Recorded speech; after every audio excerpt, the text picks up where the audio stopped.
Hello and welcome to my week 10 game against Matty Brollic.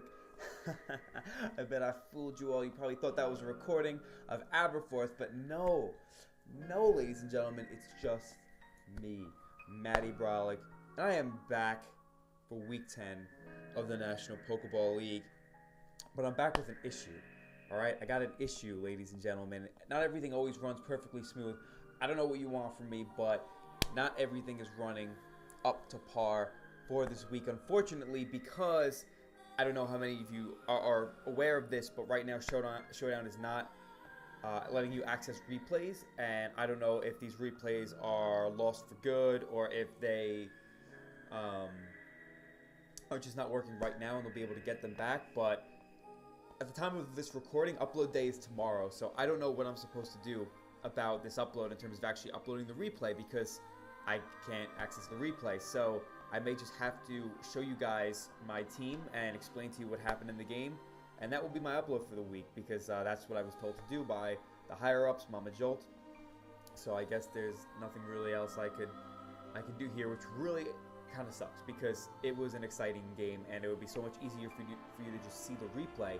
But you know, what are you gonna do? Like I said, not everything always runs perfectly smoothly, so I guess you guys are gonna have to settle for just some commentary and explanation of what happened during the game. So anyway, I just want to show you guys the matchups. I'm going against Aberforth, who is also in my division. We are both 4 and 5 going into this game, and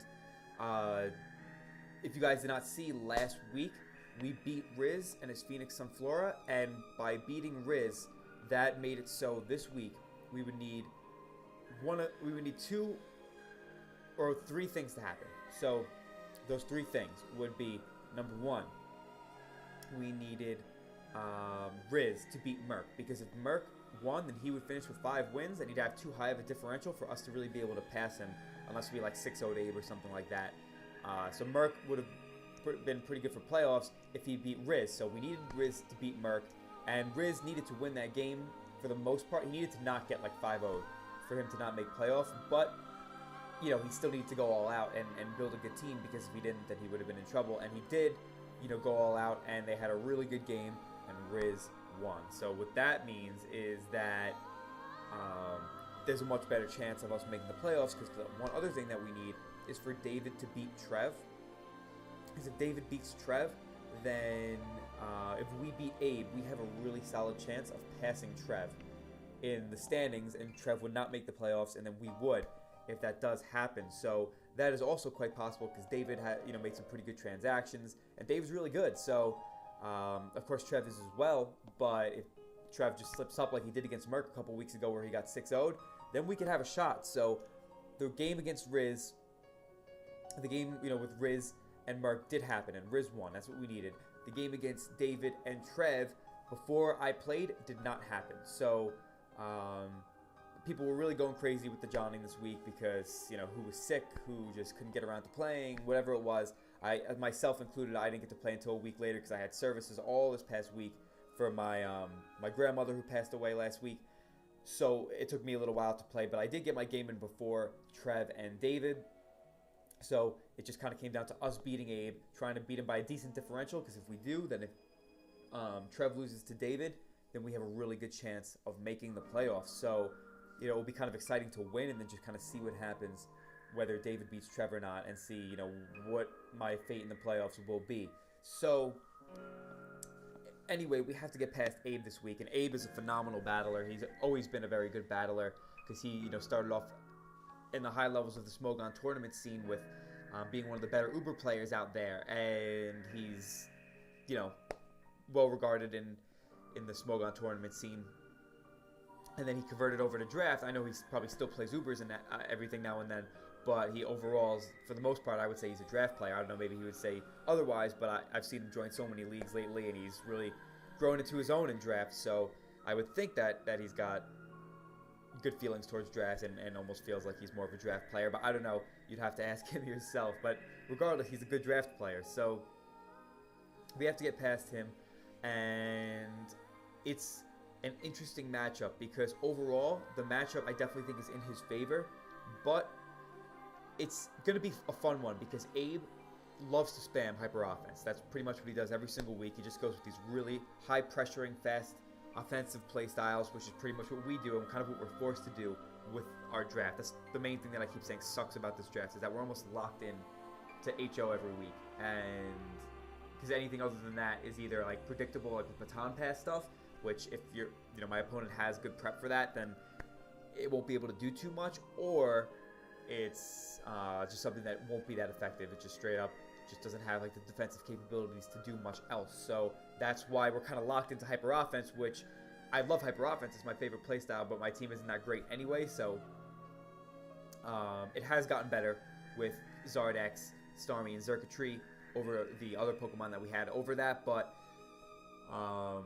it's still lacking in star power and synergy and things of that nature. So that combined with the fact that I keep doing similar things every single week makes my team somewhat predictable to prepare for and whatnot. As you saw last week, Riz was just kind of on the money with how he was playing that game and what he thought I would do, because he's seeing me do the similar things each week, that he was able to just kind of say, okay, he likes to do this in that situation, this in that situation, so I'm going to have to play it this way to make sure that he can accomplish X goal. And he was doing that well, which definitely kind of threw a wrench in my plans. Not everyone caught on to it as quickly, so kudos to him. But now it's week 10. It's the last week of the season, and if people haven't caught on to it by now, then that's kind of their fault. They should have caught on to what I've been doing most of the season now. But like I said, Abe he's been spamming the same types of HO throughout the season as well. So this is going to be an interesting game because it's a pretty volatile matchup. Like, we both have pretty big threats to one another's teams, but his I definitely think are bigger than mine, as well as the fact that he also has pretty good Pokemon on his team to actually run a bulkier, more balanced team against me, because he's got things like Melodic, he's got things like Celebi, and what else? Mega Scizor, that all give my team a lot of trouble. Mega Scizor is a major threat to my team because the only really good stop I have to it is Charizard X. Starmie, with HP Fire being able to outspeed it, is like a decent little check here and there, but if I'm a really offensive Starmie, then I take a lot from bullet punches, especially if he's at +2, so I have to be careful and keep my Starmie healthy enough.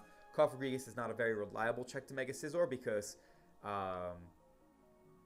he could just have switch-ins to Cough a lot easier than he can to things like Starmie and especially Zardex.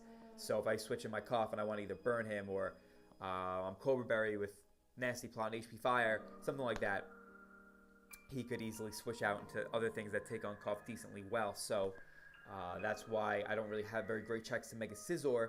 Tapu Koko is a menace to my team because it outspeeds everything, and my ground type is weak to Fairy, so I could take hits really hard from Dazzling Gleam and whatnot. Even Grass Knot, it gets U-Turn as its main momentum move, so that could also hit my Crocodile quite hard, which would be definitely annoying, as he's got Salamence as well, which is always a big threat to every team because these Salamence is just ridiculously powerful, and if I let that thing set up, then I will be in trouble here without a doubt.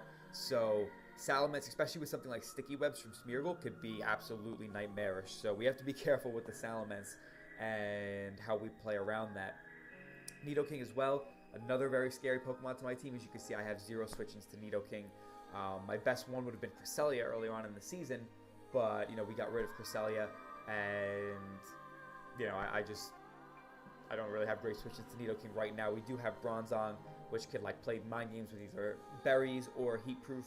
Because when he sees a Bronzong, he's probably going to assume that it's Levitate to take on the Nidoking, and it's Stab Earth Power, so maybe he could Fire Blast it. But I could end up being heat proof and hit him with a Zen Headbutt or a Psychic or something like that. But overall, it's not really a great check. Same thing with Cofagrigus, because we do resist poison, but we don't resist ground. So Cofagrigus takes a hefty chunk from Nidoking. So now he's got Melodic, which can actually handle Charizard decently well, because any type of Dragon Dance variant, it could totally haze and recover off on. So that is why Dragon Dance, even though it's so good against his team, because his his fastest Pokemon are things like Tapu Koko and Sneasel, two things that Charizard kind of walls. So at +1, I'm not too worried about those revenging me too easily. So Dragonite Zard just seems so good against him, but it really does struggle to set up on Melodic, so that is why it's going to be difficult to set up. Dragon Dance's Swords Dance would be a much better set in my opinion, because Swords Dance, either Dragon Claw or Thunder Punch, will do so much to the Melodic that even if it wants to haze us, it's going to be in range of, like, you know, another Dragon Claw. Or if it's going to be forced to recover, we can just SD up again and then hit it harder than you know, it did recover. So SD on Zard would help us to be able to beat the Melodic 1v1 almost 100% of the time. So, and dual stabs on Charizard just run right through his team, as you can see. Like, he's got Tapu Koko, Salamence, Nidoking, Celebi, Sneasel, Darmanitan, Smeargle, Hoopa, and Lanoon. Literally just gets obliterated by Zard. I've never seen Zard have a better matchup in this game. The only one where I think it was pretty close was the one against Zazo last season of the NPL, because Zazo's team just really struggled against Charizard, and I was able to just kind of preserve it and attack the whole game, not worry about setting up or roosting at all, because his switch-ins were just not very good. So it wasn't too much of a problem, or wasn't too difficult to play Zard in that game, because all I had to do was make sure I preserved it and kept it healthy, and I could just click buttons. So it's kind of like that in this game as well. It's just kind of hard to get Charizard in, because he has, like I said, he likes to play really aggressively and hyper-offensively. So if he could pressure my Zard out, and I need to keep my Zard around if he's got Scizor, because if he's got Scizor, then that's my only really good check. So yeah, it's very scary. What was I going to say? It's very scary to try to have my Zard like wall break his team, but at the same time check things like Mega Scizor, because I have almost nothing else for it. So that is kind of the problem here. He's got so many really good Pokemon against me. Darmanitan is another thing that I really struggle to switch into. As you can look at my squad, I don't really have a switch into that. Like, even physically defensive Crook does not just eat up U-turns or Sheer Force Flare Blitzes very well at all. And Charizard obviously could take Flare Blitzes once I'm Mega Evolved, but if he's got Rocks up, then I'm coming in and taking damage that I really do not want to take. He could have Earthquake or Rock Slide. It's just a really difficult Pokemon to switch into. Sneasel is pretty good because its dual stabs do quite a lot to my team, and what's it called? It could potentially pursuit or you know, knock off and win a speed tie against my Starmie if that's this, you know, if I just bring max speed Starmie. It's definitely a threat. It's got the Ice Shard priority, which isn't that strong, but priority against my team, especially a hyper offensive version of it, which I usually bring, is pretty good. So Sneasel's pretty good. The Hoopa is actually pretty good against me if he wants to bring something like Sticky Webs, or even if he doesn't. Like, I just have no switches to Hoopa at all. It's slow, so that's one of the saving graces, because I could outspeed it with a lot of different things. But even a Scarf Hoopa does so much damage to my team. Like Scarf Shadow Ball does like 60-something% to Charizard, which is crazy. So the Hoopa is a very big threat, and it can also potentially spin block Starmie, even if it's not Scarf for the most part, because Starmie doesn't get Shadow Ball or anything like that. So even something like HP Ghost or Dark isn't going to knock out Hoopa, because it's got so much special defense. So that is really going to be a nuisance if he does get hazards up, especially if he brings something like Sneasel. So I am a little bit afraid of this Sticky Web for sure. But I don't know if he's going to bring it, just because it's really risky against someone who like prioritizes bringing a hazard controlling lead so often. So that is why I'm not so sure he's going to want to risk that, because if he doesn't get his Sticky Webs up, then Smeargle's a waste of a Pokemon for the most part. And then finally he's got Lanoon, which when you look at my team, Lanoon is such a huge threat. But because I play so offensively and I rarely ever give people opportunities to set up to the point where I won't be able to come back from it, I'm not too sure that he would bring Lanoon against me, because he's got so many other really good threats against me that bringing Lanoon would just be pretty risky, because it's not easy for him to set up, number one. And number two, I can have checks to it. I could just bring like a I could bring a Chalanberry Pokemon, but more so than even Chalan, I could bring something like a Ghost Resist Berry, Call Fabregas, because that can take a Shadow Claw from a +6 Lanoon pretty easily, and either burn it or set up a trick or whatever it is.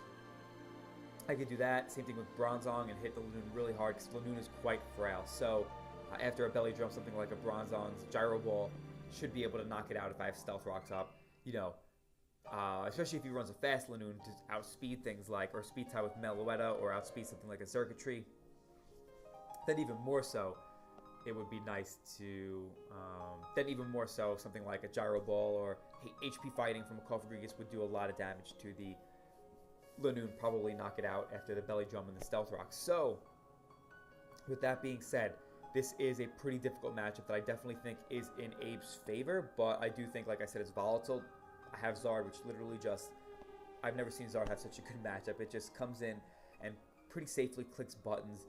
If he brings the Melodic, I do need to play around that a little bit and try to either, I just need to be a little bit aggressive with SDing and making sure that I'm at +2 attack and really put him on the back foot without just getting Toxic right away or Thunder Waved right away. Whatever it is, I need to play a little bit aggressively with that if I know Melodic's going to be the switch-in, but other than that, he just doesn't have switch-ins, so that is really nice.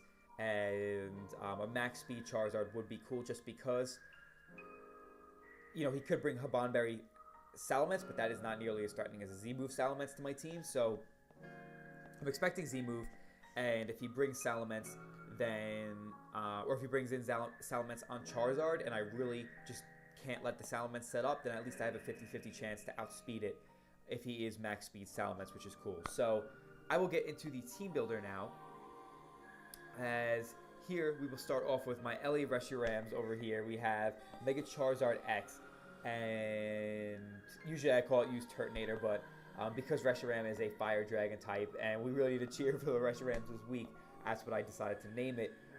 We have a max speed, max physical attack set, just really, really plain and simple. I just couldn't think of any reason to not run max this week because, like I said, we needed max speed for potential Salamence if we really cannot allow it to set up, and I couldn't really find any calcs that said, you know what, like, or rather, there were a bunch of calcs where it's like, okay, I really kind of need this max attack to have a better chance of knocking certain things out, either a +2 or even without +2, so I wanted as much damage output as possible, and I couldn't find really any defensive calcs that said, okay, I really need to live these certain hits, so you know what, I'm going to put some more bulk in. I'm sure I could have been really specific with it, but sometimes I feel like just going over the top and saying like, okay, and just in case he's this scenario, that scenario, and EVing everything so specifically could be a little over the top sometimes, so it is important to be really efficient with your EVs, but if you're really just trying to like nitpick and say, okay, like I really need bulk for something, what could I find it for? And you're just thinking over and over again until you finally think of something that's like, all right, maybe this will be a scenario that'll arise in the game. I'm going to do something this overly specific just in case. That's being a little over the top every now and then because sometimes the damage output really can be important. So this time I'm just running max. I usually do not, but this is what I'm going to do for this Charizard because I feel like I need it. It could roost up on a lot of his team because it walls things like Sneasel for the most part, Mega Scizor quite easily. What else? I'm trying to think off the top of my head. Celebi, some Celebis, Melodic. So that's why I'm going to run max here with the Swords Dance because, like I said, if Melodic is going to come in, I'm going to want to set up an SD because that's how I'm going to break past that thing, and that's how I'm just going to knock it out and remove it, which will be pretty important because not a lot of my team can take on the Melodic too well. So next up we have my used Bruxish, another max Pokemon, and we need max for this as well because I'm a Modest Starmie. Now Modest makes a difference here because it really helps me, not guaranteed, but it really helps me with certain roles because Starmie's pretty weak. So having that Modest is definitely nice, and we can afford it because his fastest Pokemon after Sneasel and Tapu Koko are all base 100s. So Starmie can outspeed base 100s by 1 point with a Modest Nature. So because of that, I'm going to go with a Modest Nature on Starmie and creep those base 100s by 1 point, meaning that a +1 Salamence without a doubt cannot outspeed my Starmie unless he has Sticky Webs up. So that would be nice because we could bring in Starmie and always revenge the Salamence with Ice Beam unless he's Yachi, and if he is Yachi, like I said, a Resistance Berry Salamence is not as threatening to me unless it's late game or something like that. So this Modest Starmie is going to be very, very nice for us as we have the Hidden Power Fire. Modest HP Fire is really good against offensive Scizor. Even if he's not offensive Scizor, unless he's like max Spadef, then he doesn't have a chance to avoid a 2-hit KO from the HP Fire. So we're definitely going to be able to do a lot to the Scizor with it. But it is definitely nice because we have a lot of Pokemon on our team that can hit Scizor really hard. So we can hit it hard and leave it under, half HP, and then bring in Starmie and revenge it with the Hidden Power Fire. So that is pretty nice, and we resist the Bullet Punch as well. So that's one of the reasons. Even if he's at like +4, if we have a healthy Starmie, he can't just pick us off with BP. And we can knock him out with HP Fire, so that's going to be useful for us. So then next, is there anything else I need to say about this? Hydro Pump is just for, good, solid stab. It hits like the Sneasel. If I need to lock myself into a move, Hydro Pump is probably going to be the move. It hits Nidoking. It hits Tapu Koko really hard. It hits Tapu Koko surprisingly hard. So that is pretty cool. We went with Natural Cure just in case something like Celebi or, I don't know, Nidoking, just something else goes for something like Thunder Wave or some type of status move. We don't really need Analytic because we're Scarf Starmie. We're probably going to outspeed everything on his team. The only time I can see it being really nice is if Scizor goes for Bullet Punch and we get the extra power boost from the Analytic and hit it really hard with HP Fire. But that's the only scenario I can see being useful for Analytic, as Natural Cure could be nice even if he sets up something like Toxic Spikes. Then we don't have to worry about that either because we can switch out and the poison will go away. So next up we have Use Colossoil, which is going to be my lead this week. I've been running Rock's Lead Crook a fair amount this season. I haven't spammed it. I've been using Crook in a lot of different ways, so I think that's a good thing. Not really just telegraphing the fact that I'm lead Crook. Like when I bring Archeops, it's kind of likely that it's going to be a lead, just because I think that its lead set is, for my team especially, better than its Scarf set generally. Even though I think I brought lead twice and Scarf twice actually, but Archeops I think would be more likely to be a dedicated lead than Crocodile. But with this Crocodile set, I originally had Beat Up for the Smeargle, because if a lead Smeargle wanted to have like something like Magic Coat, and Abe was ballsy enough to go for Magic Coat, predicting my taunt, then I could be in a lot of trouble right off the gate. So I decided, let me try Beat Up. And right before the game, I just tested it out with Riz, and Beat Up did nothing. It did so little to the Smeargle, and I was like, okay, Beat Up doesn't work the way I thought it did. The way I calculated the base power was apparently wrong, and it just cannot do enough to a Smeargle unless I got a couple crits, so I wouldn't be able to OHKO it. So I decided to just go with this set. I have Dragon Tail in case he brings in something like Salamence and things he could safely set up on me. I could Dragon Tail it out. Earthquake just hits most of his team for a decent amount, as Dragon Tail will be able to phase out the rest, because the only thing that he has that is immune to Dragon Tail is Koko, which obviously does not want to take an Earthquake, so unless he's on an Air Balloon, then I'm not worried. So I have the Stealth Rock, the Taunt, which are mandatory for being a suicide lead in this game, because I want to make sure he does not get up rocks, because I do have Rapid Spin on Starmie, but if he brings Hoopa, it's going to be difficult to spin. And also, having Starmie get locked into Rapid Spin against a team like Abe's, which is really offensive and typically has a lot of setup mons, that's very dangerous. So that is why I'm going to have the Taunt and try to prevent him from setting up hazards first, and then I'll set up my own. As I have enough speed for the Nidoking, I have enough special defense to live, I think, a Life Orb Modest, or either an Expert Belt or a Life Orb Modest Dazzling Gleam from a Tapu Koko. And that is pretty much it. So that is my Use Colossoil for this week. The next, we finally have Xurkitree. For the first time in 3 games that I've had it, I decided to bring Xurkitree, and we have a pretty wild spread. We have a spread that allows us to live an Adamant's Mega Scizors +2 Bullet Punch from, I think, like 62.5%, which would mean, like, after Stealth Rocks and after my substitute has been broken, if I do set up a sub, or 3 Stealth Rock switch-ins. So that would be pretty useful. I don't think he's necessarily going to bring max offensive Scizor, but I do think an offensive Scizor is good against me. He could bring bulky as well, especially to counter the Scolipede, because Scizor just shuts down Scolipede. But I think some offensive investment definitely could work, because my team just does not take hits very well from Scizor, so the more offensive investment, the harder it is to take hits, self-explanatorily. So here I have a Shukaberry, because if I'm out of range of Sludge Wave, which I have enough special defense to the point where, a special defense and HP, to the point where a Life Orb Nidoking can knock me out with Sludge Wave after Stealth Rocks. If he, is forced to go for Earth Power, we can take the Earth Power and, dish out a huge tail glow, not a huge HP ice on it. Or if, we've already gotten up a tail glow or we've gotten up a sub, then that is pretty nice because we can do quite a bit with the HP ice still. Or knock him out if we have set up the tail glow.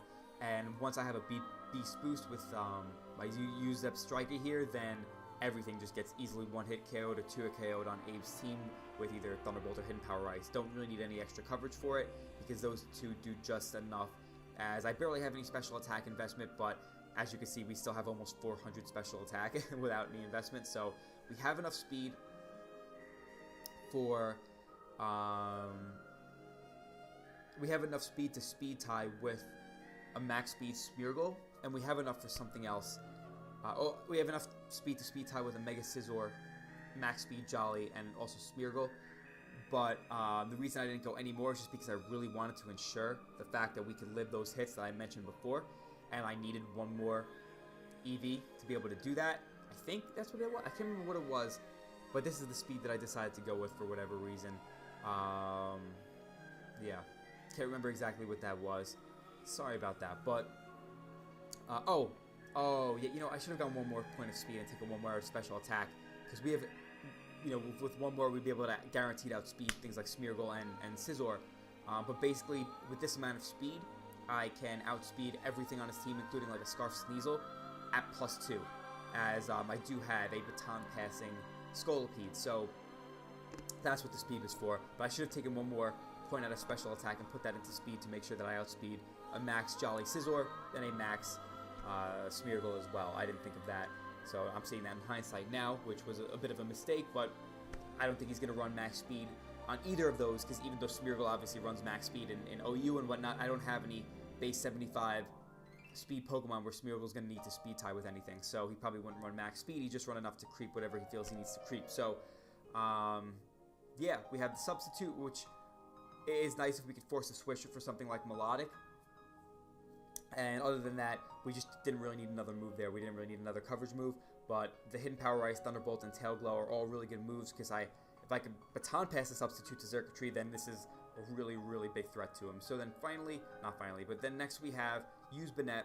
We have the Cobra Berry, Cofagrigus. The Cobra Berry helps us check things like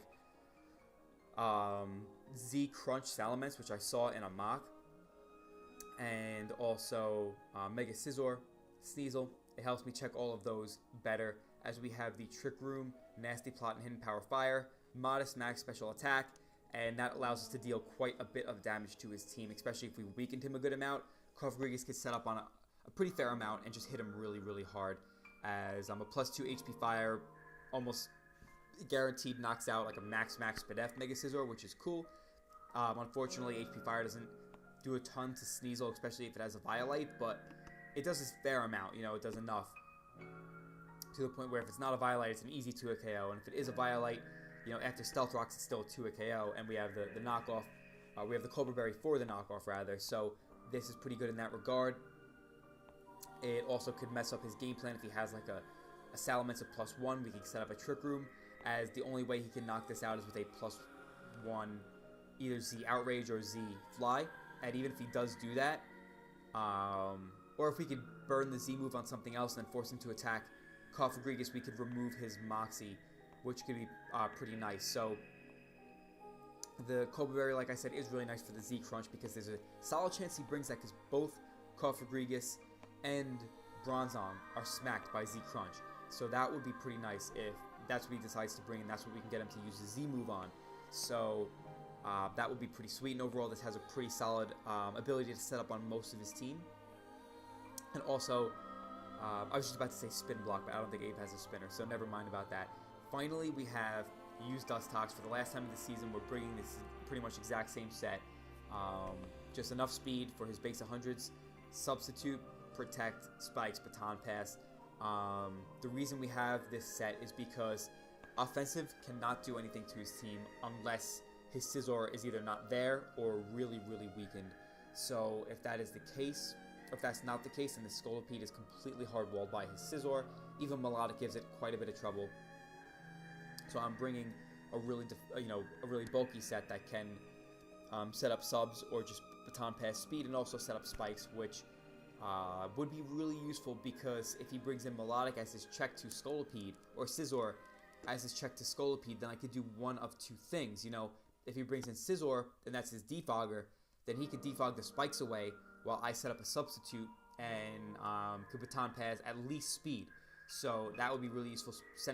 Baton passing speed to Charizard could win me the game, easily win me the game, because outspeeding Tapu Koko and Sneasel means that he doesn't have anything that could outrun Zard.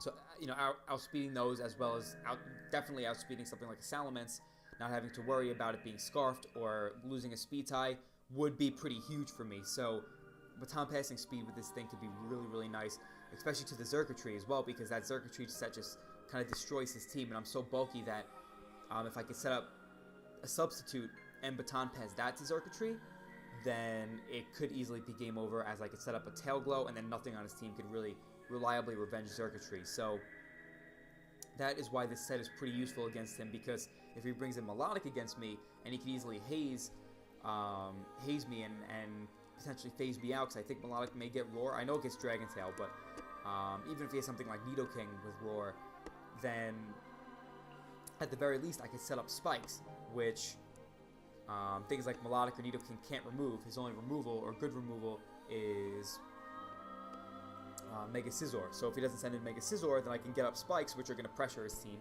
And if he does send in Mega Scizor, I can baton pass speed. So that is why this set, I think, was pretty useful for me, and that's why I wanted to bring it against Abe, because I do think that regardless of what he brings to check it, Scolipede will be able to find a way to be useful in this matchup. So overall, I really like the team that I built. I think I've been building some pretty solid teams throughout this whole season, considering the matchups we've had. Earlier on in the season, our matchups were more difficult because our team wasn't as good, but now we still don't have a very good team. We just have we're very top heavy. We have some crazy offensive threats and then like nothing else, and the way our team is structured, we can't really afford to bring different types of play styles, and always needs to be like, lead, momentum capturing HO, either momentum capturing or hazard setting HO, where then I have like wall breakers and decent ways to control the speed and ways to ensure a certain setup. I keep doing that over and over again. This team is a little bit different than that, because we do have some balls out HO, but then we do have like the Scolipede, which is bulky, and same thing with the Xurkitree, and the whole baton pass shenanigan on top of the HO is a little more of another dimension to my team this week than just being straight up HO. So that is what I decided to bring, and I'll just explain to you guys the game versus Abe. So the game versus Abe was interesting. At team preview, he brought Mega Scizor, Nidoking, Salamence, Sneasel. What else did he bring?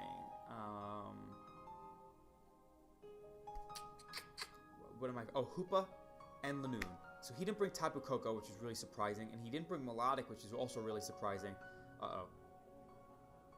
Is he gonna tell me that? Yeah, I had a feeling. My computer is it lost connection. I could get the connection back, but we don't really. Actually, I'll just do it. Why not? Let me do that while I'm talking. So those are the mons that he brought, and I was a little bit surprised, because I was definitely expecting the Melodic, because he just did not have good checks to Charizard otherwise. I know Melodic was overloaded by things like Charizard and Scolipede, but what's it called? Here we are, we're back. But overall, what is it called? Let me just sorry, I'm just so distracted. Let me X all these out. There we go. Now we're back. So overall, the Melodic was definitely useful for him to check things like Charizard, because otherwise he had 0 checks to it. And the team he brought was like totally balls out HO, had no defensive checks at all, which I know he likes to do that, but it's just like Zard was so threatening to his team. If he didn't have anything that could at least pressure it or status it or something like that, then it's so hard for him to play around. But I guess he felt he could offensively play around it enough, and he's aggressive enough to the point where he knows if he does certain things, I will switch out, not wanting to risk it if I know my game plan is good enough. So anyway, he brought those 6, and he brought the Lanoon. Like I said, I was not really expecting the Lanoon. I said it in the team, I don't know, when I was showing you guys our teams before in the NPL doc, I was saying, like, he's got so many good things against me that I really don't expect the Lanoon to come that much, because, like, it's hard to set up on my team because I have so many big offensive threats, and I bring, like, these fast-paced, hyper-offensive builds almost every week, so that's why I was not really expecting the Lanoon to come, because it has trouble setting up, and I do have things that could check it, like the Rodriguez and the Bronzong, so that's why I was not expecting Lanoon that much. I didn't really do any mocks for this game because I was just so busy, and like I said, I had all the services last week, so I only did one mock, and there was no Lanoon, and it was something kind of what I was expecting Abe to bring, and it made more sense to me than what he actually did bring, so I was like, okay, this is scary, because now that I'm looking at it, Lanoon can set up on every single one of my Pokemon except Charizard. So that is really, really scary, because Charizard is my win con pretty much, and I have five other Pokemon on my team. It's going to be difficult to keep Lanoon out the entire time to the point where it just has no time to set up or no chance to set up. So it's going to be really difficult. So I'm going to have to play accordingly, because if he gets his Lanoon in on something that it could set up on, then it is just GG, because if it gets to +6, then Rodriguez gets knocked out by the Shadow Claw, and everything else gets knocked out by +6 extreme speed. So that is terrifying, and I'm kind of kicking myself for not preparing for Lanoon enough. But like I said, I really don't think that was the best Pokemon he could have brought against me, because it struggles to set up against what I bring so often, and he has so many great reliable Pokemon against me that bringing the Lanoon was surprising, and I do have things that could check Lanoon if I wanted to, so that was a good call for him, because I really did not bring anything for the Lanoon, so I'm so afraid right now, as I am like, okay, I just got to stick to the game plan, but just really need to key on the Lanoon, because I cannot give that thing a chance to set up. So I lead with Crocodile, as he leads with Nidoking. So I'm really hoping that this is not a Scarf Nidoking, because if I go for Taunt, and he goes for like a Scarf Ice Beam, then he could 2-hit KO me most likely, and I won't be able to get my Stealth Rocks up at least now. So either way, I have to go for Taunt, because I cannot let him get his rocks up, as that will be a lot worse for me than if, you know, he weakens my Crocodile with an Ice Beam. So I go for Taunt, and he does go for Stealth Rock, so I get the first turn right. And that was big for me, because now I can get up my own rocks, as he goes for Earth Power, and it does nothing. It does like 42%, because I have so much Spadef on that Crocodile. But then I look up the Nidoking spread, and it does tell me that he probably does have around max special attack. It's just without the Life Orb, and with all my special defense investment, I was able to take only like 45% from it. So that is pretty good for me, as now I am able to switch out. I can't, it's going to be hard for me to tell you guys play for play, but I'm able to just go for the Dragon Tail here, I think. Either I went right for the Earthquake, as he goes into his Scizor, and his Scizor takes a good amount of damage from the Earthquake, telling me that he's not like max Fizz Def or anything like that. He probably is a more offensive Scizor with a good amount of HP. And then the next Earthquake, I'm like, okay, there's a good chance this actually puts him in range of rocks. I know he's going to U-turn and not defog, and even if he does defog, I just set up rocks again and then taunt him the next turn as he knocks me out, so no big deal. I'm going to go for the Earthquake here, as I'm pretty sure he's going to U-turn, as he does U-turn, and the Earthquake puts him just barely out of range of rocks. He's at like 14% instead of 12%, so had I gotten a higher roll there, then I would have been in a really good spot with that Scizor, making it a complete non-factor. As his only potential removal on his team, he didn't bring the Smeargle, which could potentially have Rapid Spin or Defog, but his only potential removal is the Scizor, so if I put that in range of Stealth Rocks, then he can no longer remove the rocks for good, so that would have been really nice. So he knocks out my Crocodile with the U-turn, and he goes into his Hoopa, and I don't have any switch-ins to Hoopa. I don't have anything that can reliably take hits from it. I know that Charizard can definitely take a hit from a Scarf Hoopa, so I go into my Charizard, and I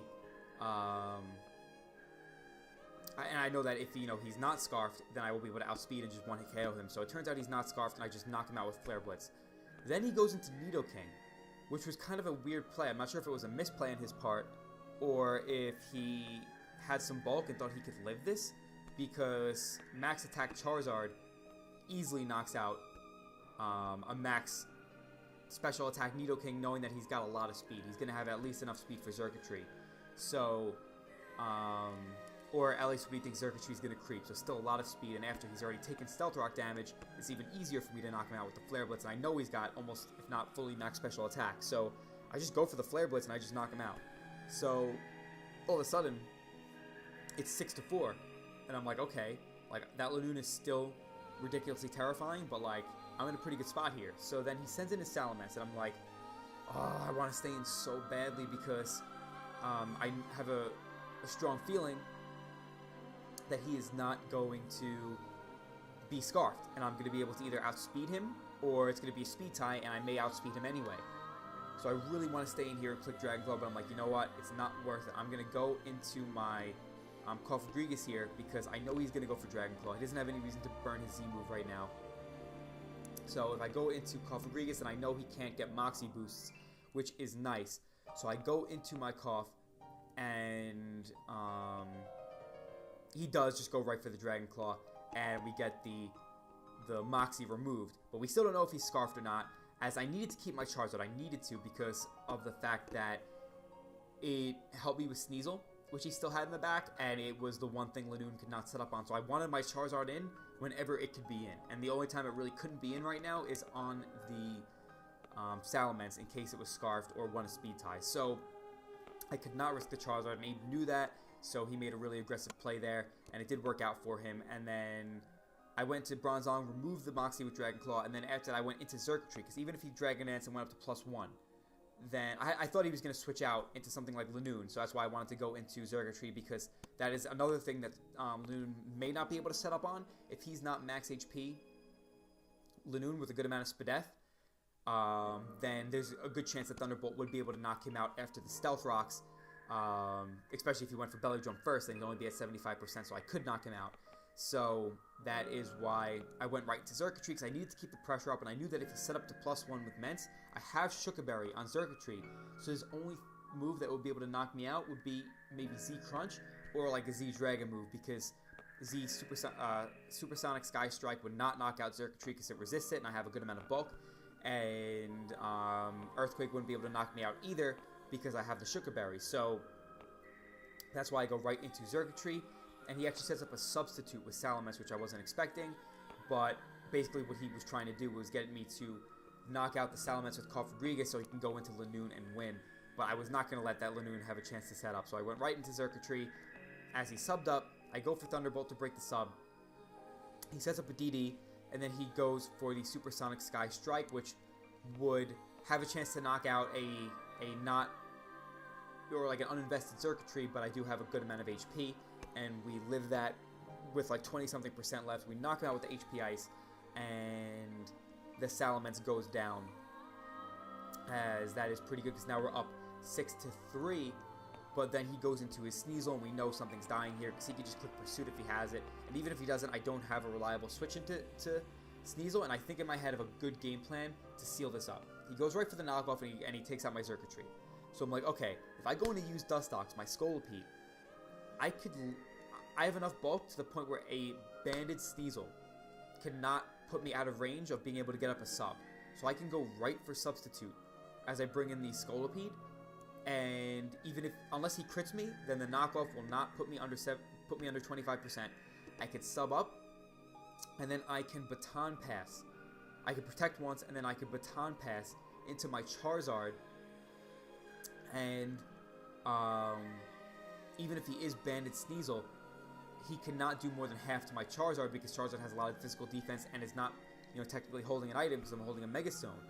So I could roost up on the Sneasel, be faster than his whole team, and easily just clean up a Charizard right there. So I'm like, you know what, that's a really good plan. If he does have Swords Dance, it's not the end of the world, because what I can do is substitute, as he goes for SD, set up a couple layers of spikes, and then put everything on his team in range of a Scarf Starmie's Hydro Pump, including the Lanoon, because his only Pokemon left is Lanoon at full, and Mega Scizor, which is at 14. and he's got a Sneasel at 75. So if the Sneasel is not a Violite, which I don't think it's going to be against my team because he really needs the power on Sneasel. He doesn't have to be banded necessarily, but I think he at least needs a plate because a plate or like black glasses or whatever ice boosting item there is.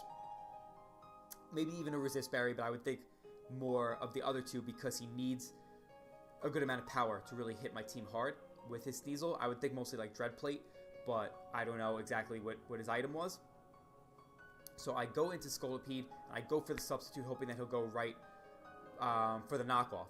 He doesn't do that. He goes for the SD. So that is not good. That is the lesser of the two options that I was hoping for, but it's still okay, because I think to myself, and I'm like, okay, 2 spikes up, and then even max HP, Lanoon will go down to a modest Scarf Starmie's Hydro Pump, and then I'll win the game. And Sneasel, if he is not a Violite, which I don't think he's going to be, is in guaranteed range right now. Guaranteed of Hydro Pump. It does like minimum like 82.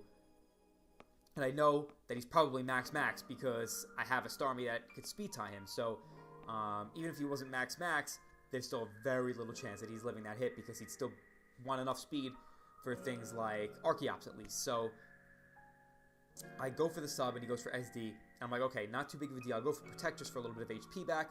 As then I go for a Spike as he breaks my sub. And then I go for another Spike as he knocks me off and we actually live. But then he's going to be able to pick us off with Ice Shard. No big deal. Now it is... I was saying before it was like 6-3 or 6-4. No, it was 5-4 because we lost our Crocodile. Now it is 4-3. Or no, what is it now? Oh no, now it is 3-3 once our Scolipede goes down. We still have max HP Starmie. We have Charizard fairly healthy because we took some damage from Flare Blitzing, but we're at like 40% on Charizard, which would have easily been enough to roost up on the Sneasel if it did not have SD, but it did have SD. So we have Charizard at like 40%, which is pretty good. We have Call for Gregas, which if say Charizard happened to go down by Flare Blitzing the Lanoon and it went for extreme speed, our Call for Gregas set does beat Scizor one-on-one. So we're in a really good position, ladies and gentlemen. All we need to do is bring in our Starmie and Hydro Pump the Sneasel in front of us, and if we hit, then we need to hit one more Hydro Pump against the Lanoon, because if we can do that, then we will guaranteed knock out both the Sneasel and the Lanoon, and we will win.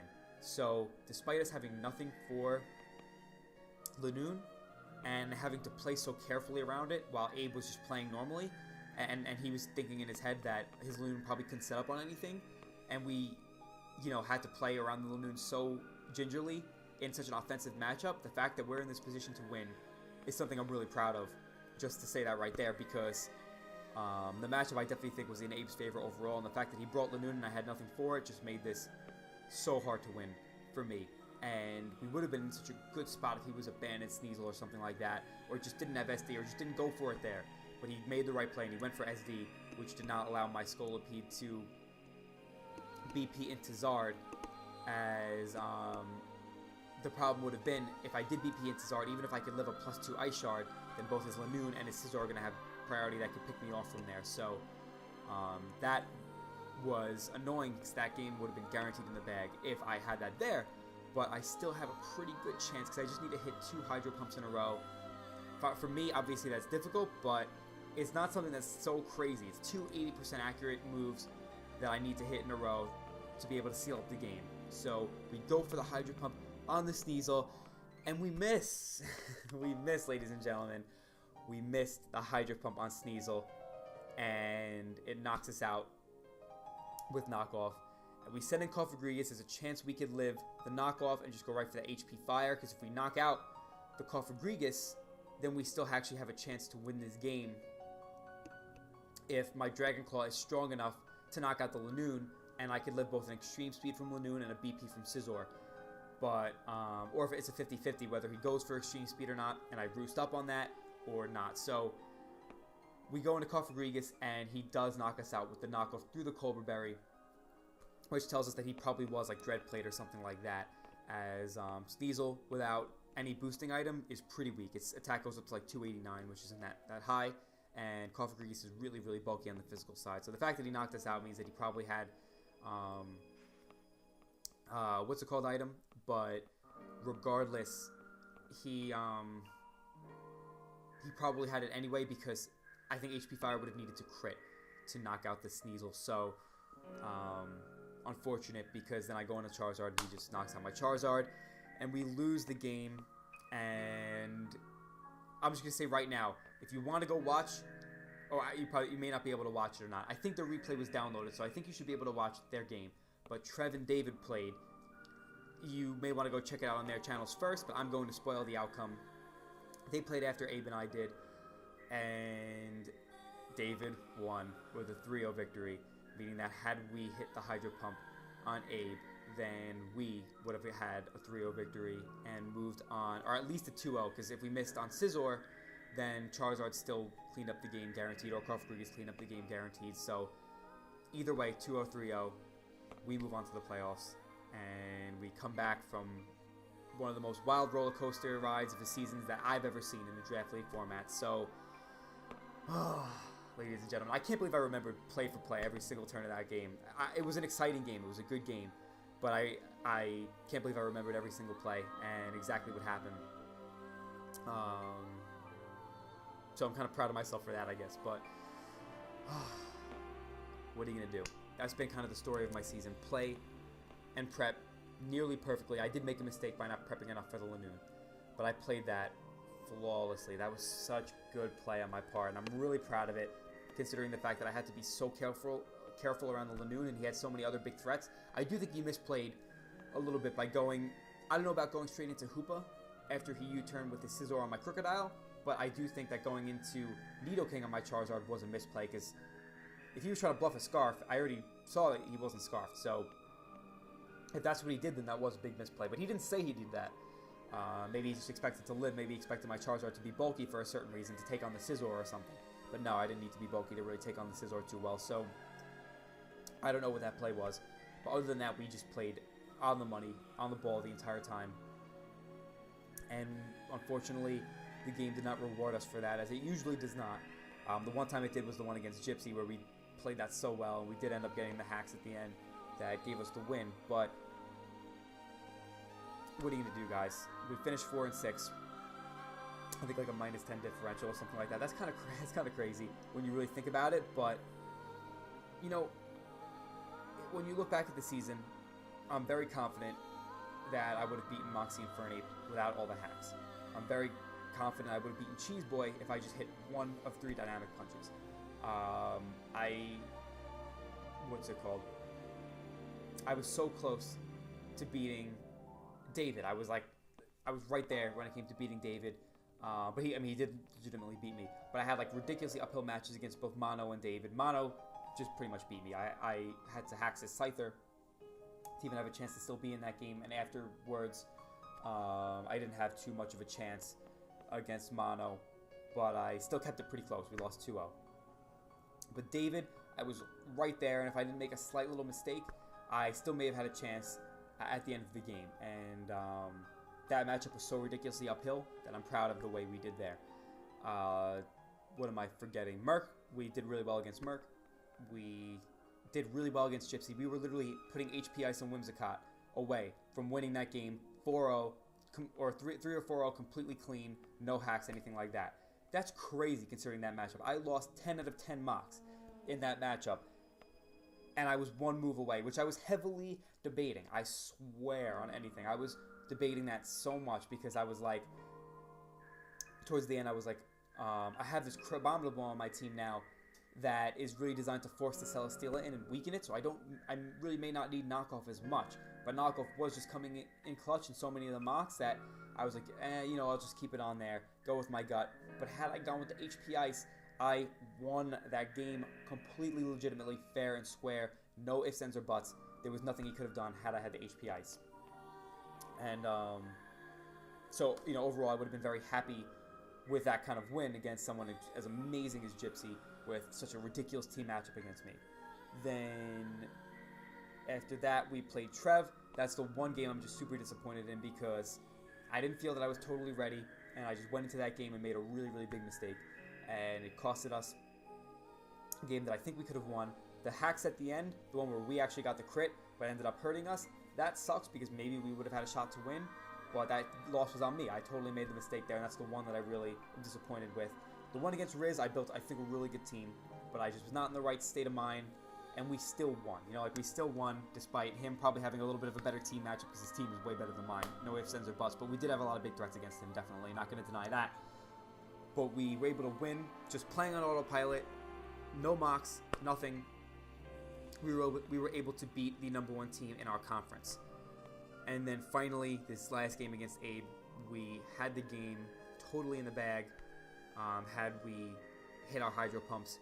But unfortunately, we didn't even get the chances. The first one we missed, and that was the end of the Reshirams season. So literally without all the hacks in my games, I would have been 7-3 if you count the one against Gypsy, because then I would have lost that game.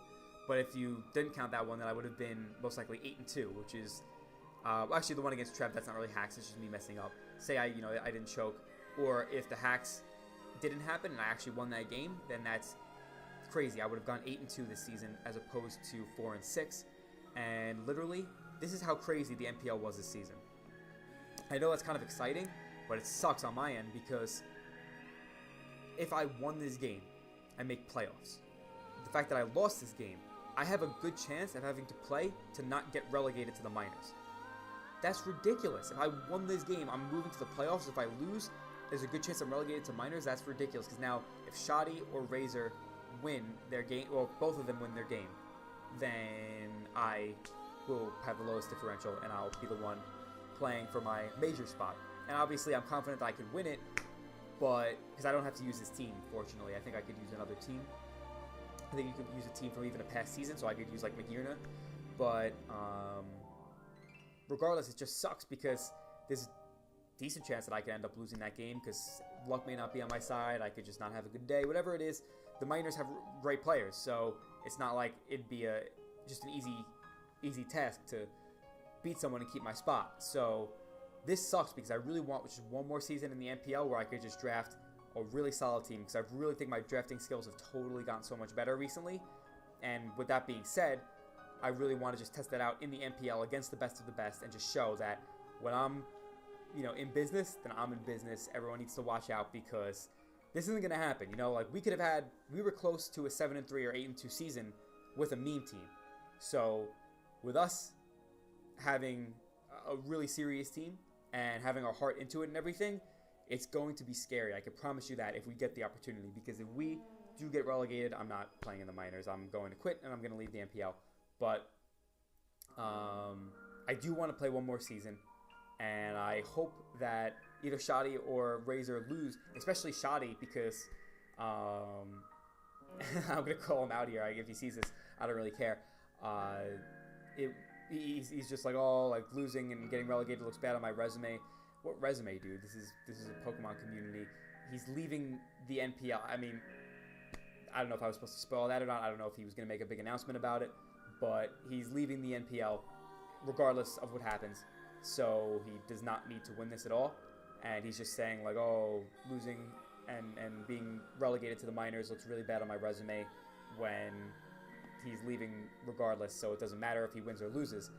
It doesn't matter if he loses because either way, he's leaving.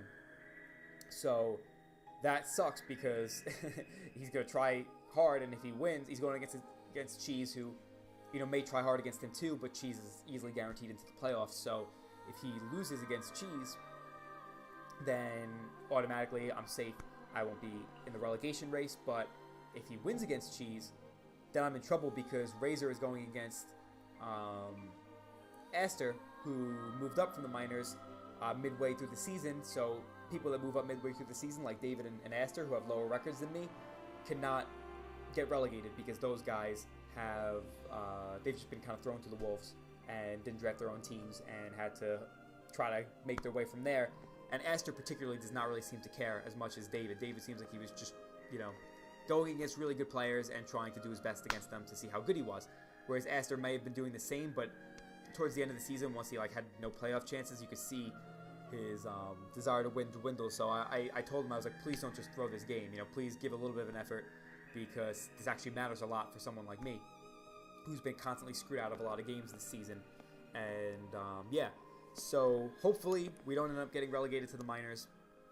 The games against Shoddy, the games for Shoddy and the games for Razor have not happened yet, so I don't know what my future is right now, but that's pretty much it, guys. I wouldn't say my best this season, but I did put up a pretty solid performance overall. I think with a good team, this type of performance is like an 8-2, 9-1 team. You know, like the fact that we were just this close, we were a bunch of dice rolls away from being 7-3. If you include the game against Gypsy, because we would have lost had we not hacked him at the end, then yeah, we were a few dice rolls from going 7-3 with a meme team. So that, in my opinion, is impressive.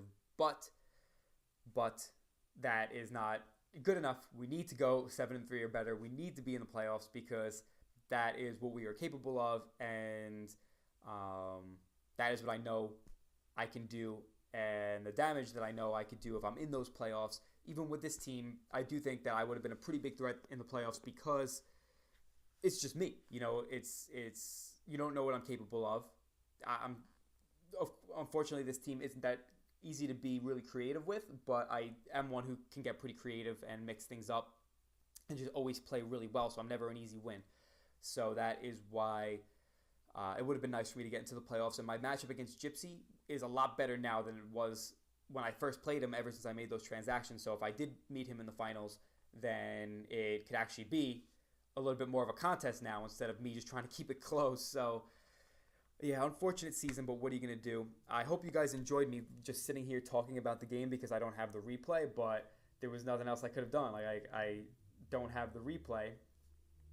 And excuse me, I don't have the replay, and there's no, excuse me, I don't think Abe live recorded it or anything like that either, so it's not like he could just send it to me and I could record over that replay or something like that. I don't know, that would have been difficult anyway because I would have to drag and drop over to different parts of the game. So that is pretty much all I have to say. That's NPL Season 7 for the Los Angeles Reshirams, rather. Disappointing season for sure, but I know that if we get another chance next season, it will not be like this because my drafting skills have definitely gone much higher. And the fact that I was able to do this well with a meme team just kind of goes to show. So hopefully we'll be there for NPL Season 8 because they are not ready. They are not ready for the official takeover of the National Pokeball League. Matty Omega will make his return, and I will be going after lives, taking names, taking souls, and it'll be a good time. So hopefully I don't get relegated, and hopefully I get the chance for Season 8. That's pretty much all I have to say, guys. I hope you enjoyed this video, this season. Definitely go check out all the other NPL coaches, including my opponent, Aberforth. Aberforth is a really, really awesome guy. Fantastic player. And he's also in the GBA D League now, so that's really cool because if you're into GBA and Wi-Fi leagues, then that's pretty much the cream of the crop. You know, GBA was the one to start it all off, so that's big for Abe, and I'm really happy for him that he's in there. And yeah, all the coaches in the NPL, all fantastic people. I don't have beef with Shoddy, by the way. I was just saying that because it's frustrating for me, like sitting in this spot, just like, oh, come on. Like, he doesn't need to win this. It just doesn't matter at all. He's just saying, like, oh, this looks bad on me. Like, either way, win or lose, you didn't have a very good season. Like, oh, man. That's just kind of frustrating for me to be in that spot because I don't want to get relegated. This really affects me, and this doesn't affect him at all, except for his own ego, I guess. So that's why I'm frustrated with what he's doing, but I don't have beef with Shoddy. I think he's a great guy, too. I just wanted to clarify that because I don't want to seem like I'm just taking shots at him and calling him a jerk. I don't think that at all. I'm just frustrated because, like, this isn't about our ego. I just want to stay in the majors because the reason I don't want to go to the minors isn't because I'm looking down on the minors. I said this last week. The minors have great players. They have a bunch of players that are probably better than some of the major players. But the reason I don't want to go back down there is because I need to work my way back up to the majors, and I don't want to play in these like serious leagues much longer because even if I play for NPL Season 8, I'm going to have a full-time job really soon, and knowing what my schedule will be kind of ahead of time, I know that it's going to be one of those jobs where when I'm starting out, I'm going to have pretty crazy hours, and that is somewhat of a turnoff when it comes to wanting to play in a league as competitive as the NPL, because I had nothing going on this summer, and it would be the complete opposite if I have a full-time job with even extra hours and overtime and whatnot. So it would be difficult for me to prepare adequately, get in a lot of mocks, whatever it is. So that is why I do not want to go to the minors, because I need to work my way back up to the majors. Even if I make it up in one season, that's another 2 seasons that I would have to play if I want that one more hard run in the majors. So that's why if I do get relegated, sorry guys, but that is it. I'm going to be leaving the National Pokeball League. So finally, I'm going to stop rambling. I can't believe I went on for over an hour when there was no replay, but somehow I managed to do that. And yeah, thank you guys so much for the constant support. It really does mean so much, and it meant a lot considering I had this up and down season, and it wasn't the normal domination that you see from me. But I promise that domination will return, because, I've been tilting a little bit lately, because not only did I have this really bad team, but even in other leagues, I've been trying to mix up my style a little bit and draft these teams that or draft teams of mons that I see some other people that I think are really good use, and try to mix up my style a little bit and say, you know what, or I listen to their reasoning for why they think certain things are really good, when I know that I don't have as much experience in the format as some of these guys, but I have a very particular style, and my style has always worked incredibly well.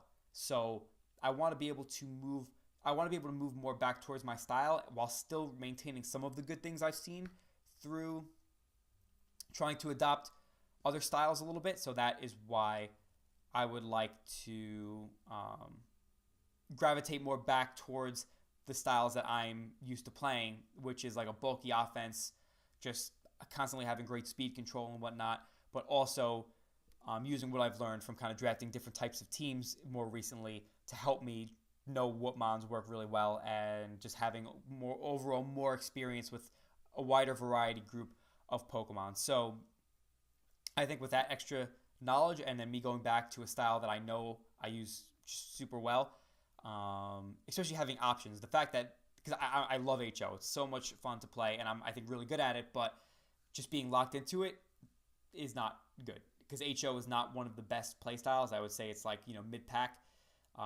even towards the bottom maybe, if it's something you're going to have to rely on. So that is why drafting a team that has options to either go, balance, really bulky offense, and then even HO if you want to, is a lot better for someone like me who really likes to mix it up and get creative. So that's a mouthful, just speaking so much. I'm just letting it all out before this season ends. So thank you guys again. Most importantly, hope you all have a fantastic day, and I'll see you all in the next one later.